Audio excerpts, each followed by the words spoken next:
విలుపత్న రూపము క్రూర ఘోర ఆగ్రహాగ్ని పుత్రమైన गणेश उत्सवाच्या 8व्या दिवशी साईदेवा प्रतिष्ठान आयोजित विसर्जन मिरवणुकीने कोपरगाव शहराला अक्षरशः थरारून सोडले।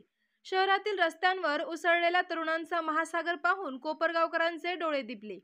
हे विसर्जन आहे की निवडणुकीची तयारी असा सवाल नागरिक करत होते।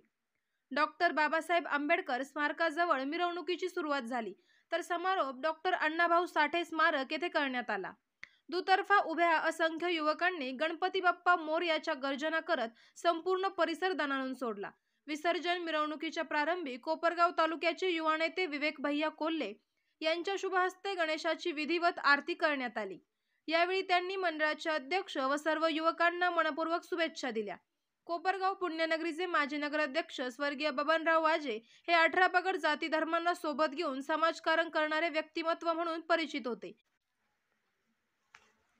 गोरगरिबांचा खरा आधारवड म्हणून त्यांचे नाव घेण्यात येते। त्यांचीच परंपरा आज प्रतिष्ठानचे संस्थापक अध्यक्ष दीपक वाजे आणि प्रकाश वाजे पुढे नेत आहेत। सामाजिक बांधिलकी जपत हे तरुण नेते व्यसनमुक्तीचा संदेश देण्यासाठी सतत कार्यरत आहेत। हजारो युवकांचा उत्स्फूर्त सहभाग हा या मिरवणुकीचे खरे वैशिष्ट्य ठरले। कोपरगावच्या म्हणण्यानुसार युवकांचा हा उत्साह फक्त धार्मिकतेपुरता मर्यादित नसून पुढील राजकीय वाटचालीचा मजबूत पाया ठरू शकतो।